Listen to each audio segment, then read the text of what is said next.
พรำที่อัมพวาที่ล่องเรือมา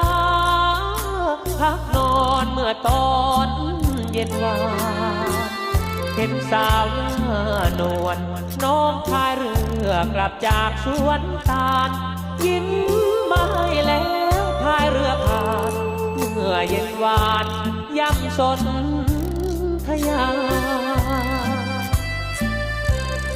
ที่จอดแพคอยลอยกลางสายชน